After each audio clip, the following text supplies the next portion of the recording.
Ayan mga kaibigan, weather update dito sa Tikgon. Sa wakas, back to normal na tayo mga kaibigan. Tingnan naman ang aming ganap dito ngayon. Ayan, tubig baha mga kaibigan. Kahit merong trauma na nangyari, pero yung pasalamat namin kay God dahil hindi naabot yung bahay namin. So eto na siya, weather update.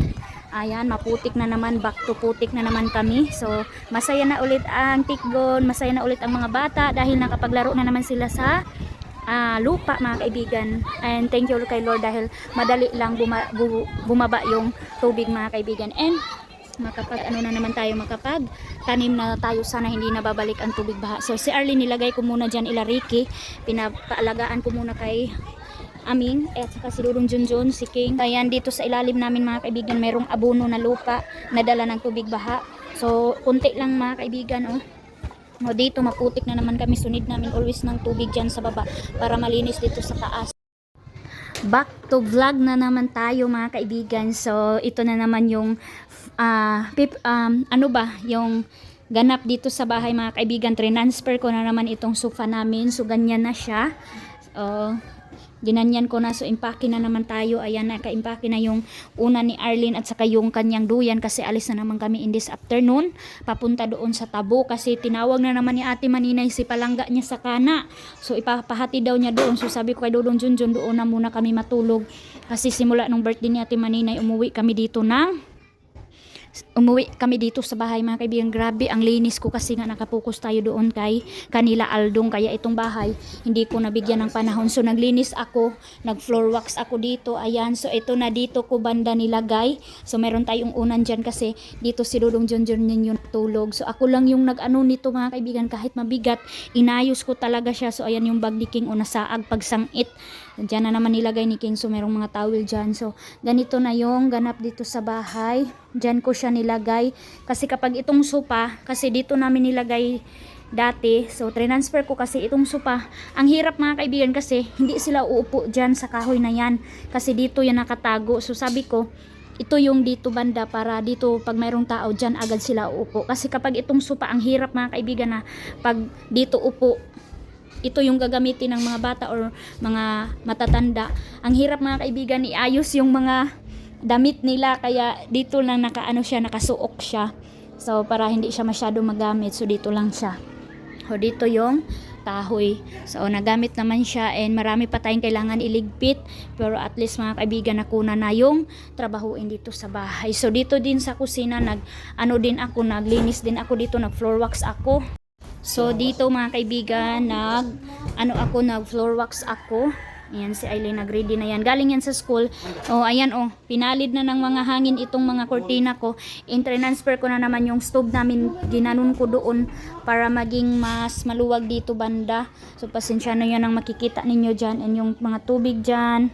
So dito, ayan yung ref. Transfer ko na naman itong ref dito ko. Marami pa tayong ayusin mga kaibigan. So kailangan na namin umalis kasi hapon na. Punta kami doon ila Ate Maninay, doon kami matulog. So ito yung natin dito, mga Bible. So si King, nag-test sila kanina si King isa lang ang mali ni King. So ilagay mo to sa bag niya nak. So dito natulog si Dudong Jun kanina. And si Arlene dito ko pinalitan ng So sabi ng maganda daw to mga kaibigan kapag mayroong kutson dito ba. Lagyan daw ng kutson para mas maganda upuan. So wag na mga kaibigan, magastos na. Okay na yan siya So tamang tama lang yung laki, yung lawak dito, and parang mas maganda siya tingnan mga kaibigan na ganito yata yung hitsura. So sa bahay, ayan. Hi ate, si King ngayon, nandoon si King sa baba naglaro. So yan na yung karang ni Arlene. Dalhin namin yan kasi para hindi siya palagi ipugos ba. So ito yung harang namin dito sa mga aso para hindi aakyat yung mga neighbors na aso. Ang saya ng mga bata. Ha? Pagdali natin. Pa-charge ko muna kay Aileen yung power bank ko doon kanila Aldong kasi hindi pa sila tinanggalan ng extension wire para makailaw sila. makailaw sila mga kaibigan dahil 40 days before tanggalin yung ilaw doon sa kanila para meron pa silang ilaw. So baba na kami, doon na kami maghintay kay Arlene doon sa baba. Tara, let's go. Pakaron. So ayan, kanina naglinis si Dudong Junjun dito sa baba. Ayan oh. Tapos naglagay na siya ulit ng mga sampayan dito. Ayan oh, para pag mag-ano na to, tigas na itong lupa dito. So dito na naman tayo magsampay sa baba. So nauwi na ni Aldong yung misa na hiniram niya doon. Ayan yung hindi pa naakyat mga kaibigan. Ayan si Pugi. Hi Pugi. Back to lupa ka na naman no. Pugi, back to lupa ka na naman. Madumi ka na naman Pugi. Si Pugi oh. I love you Pugi. I love you. Si Lakas, hi Lakas. Ayan, miss nila ang bahay mga kaibigan kasi nagseparate kami. Kaya miss nila dito sa bahay. Dali na pang. Kunin ko pa si Arlene. Wala, hindi ako nakadala ng damit.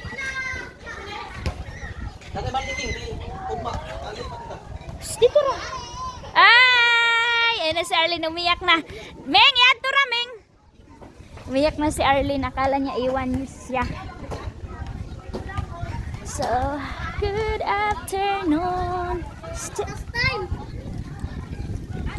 Bakwit time, bakwit. Bakwit na po sila, oy. Hello! Ang pipi, nakita ang pipi. Ay, shush. Bilin ka, mama? Oo, kuno, oo. Biyan ka ni mama? Biyan ka? Ay, shush, tara. Tuta ka mami, kay sige katawagon. Wako na ini may chance kadi ko na makakaya ang generator. Oh, nasa gina. Ko na ini makakaya. Tara. Wala. Hala. Ang ano mga kaibigan ah. Hi. Hey, si Pugi oh, nanilingan naman ka Pugi. Pugi, nanilingan man ka. Ay, si tawagon siyang mami. Kami doon sa Tabuk. Putik time. Uy, ang hugalab. Malalim dito dito banda sa ano sa kulungan namin ng baboy. Ayan. Kaya na dito. Si Arlene. Punta ka mami.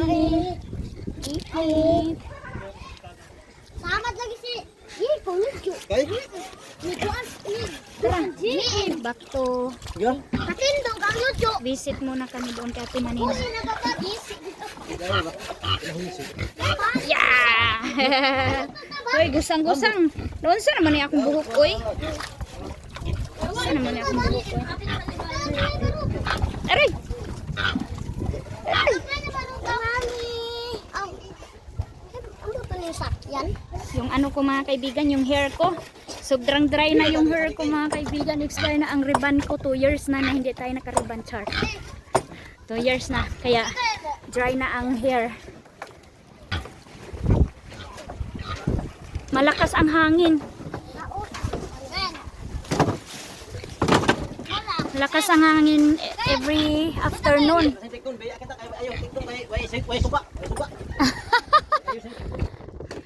Alis daw kami mga kaibigan dito sa Tikgon kasi wala daw ilaw.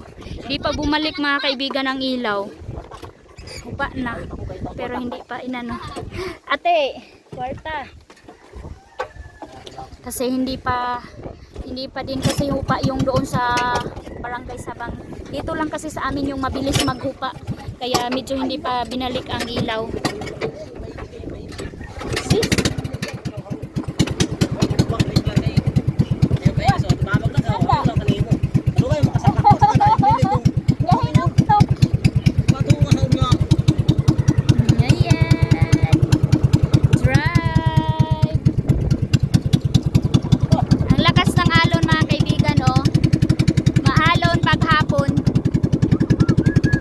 Dahil mahangin.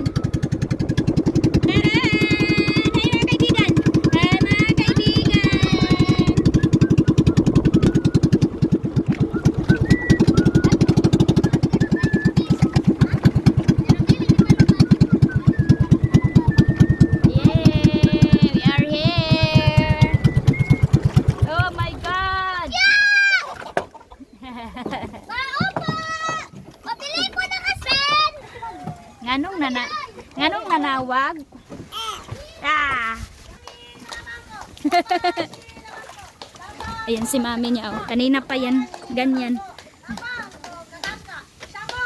Bye, ko na daw bag. Ang langga. Asus! Mami, aday! Magabaktas na. Ayan, oh, maputik dito din. Malalim dito kanila papa ang putik. Agakuan na. Malalim dito kanila papa. Ayan. Bakwit ang mga kuan. Kanina pa yan sa Ate Maninay. Ipunta nyo dito sa tabok si Arlene. Sabi, oh mga kaibigan, oh maganda na. Malawak na, no? Malawak na tingnan dito at saka malinis. Ay sige, singgiti. Malawak at saka malinis dahil wala na yung bahay na old. Kangka. Sis! Kalawong. Ang lalim mga kaibigan, oh. Putik. Tignan ka, mami. Nangga na, mami. Wa na napantihan. Makain ka mo. Hubas na, bahubas. Lambong ko. Lambong ko. Mami. Love, mami. Kiss siya, mami. Kiss, mami. Love, mami. Susabi, ama, uga kuhan kay Abi. Gahag kay Abi. Adoy ni King, di na kay mawa ang pig. Amo gani. Ang bayan siya, tagasan man. Kampag. Ang Arlene gamay. Ang Arlene gamay. Ta. Kaon, kaon. Mag-ahatod kayo sa kaati. Nauna niya ba ah? Apa sa kanuoy na ba? Ang pulanggoy. Ala! Ala! Tuk! Gulay dito. Hala, oh, kadiyawi. Nawa na sa bagal. Ano ba yung kwenta pa? Ito, kadiyawi ama panamnan. Aba, daruhi apa. Sus, kalain na ba agaw. So, ang linis ng bahay nila Ate Maninay mga kaibigan. Oh. Floor wax sila lahat dito. So, ang daming blessing ni Ate Maninay. Oh. Daming food nila. Oh, pinirito. Tsaka dito din sa baba mga kaibigan. Super love talaga yan ni Manong ko si Ate Maninay. Kasi wala talaga ikabalo si Manong ko mga kaibigan ka Ate Maninay. Kasi always yan support si Ate Maninay sa kanila. Pag wala silang mga emergency na mga ano mga kaibigan ba. Yung like sa bigas or mga need mga kaibigan. Support yan si Ate Maninay. Ayan oh. Ang laki ng isda. Ang ulo. Grabe mga kaibigan, ang laki oh. Bigay yan ni Manong ko kay Ate Maninay. So bigyan ni Mama si Auntie Inday ng pansit. So nag-snack tayo dito. Saan na ba yun? So pinakain ko na si Arlene. Ayan. Good morning kuya. Hello mga kaibigan. I have one. Kipakita kaibigan be. Good morning. Arlene. Pagkita kay kaibigan ang tit. I have one tit na. Hello mga kaibigan. I have one tit. Ayan na ang tit. Oh, shush, good morning. Oh, shush, love ni Palu. Ayan na yung tit niya. Oh. Meron na siya tit 1. And parang palabas na din yung isa. So, 7 months pa lang si Arlene ng katit na. Ay, hindi pa siya. Ay, oo, 7 months. Nanonood siya kay kuya niya, nag-coffee. Coffee si kuya. Tulog pa si mami niya, si mama at saka si papa. Busy na pagpakain ng mga hayop. Good morning. Sa duyan lang po si Arlene. Nag-ubo-ubo siya kagabi kasi sobrang lamig. Nood ka kay kuya. Ang dami nag-comment nak. Nag-chat ka mama nak. Miss ka na daw nila nak. Miss you too mga kaibigan. Salamat mga kaibigan. Good morning, Tikgon. Welcome, mga kaibigan, in this morning. Ang ingay nila papa dyan. Ayan na yung kabisihan nila. I love you. nagmarites si Arlene sa akin. Sasalita ako ba? Sasalita ako. Salita din siya. No? Hello! Big girl na po ako mga kaibigan. Oh, shush. Big girl na po ako.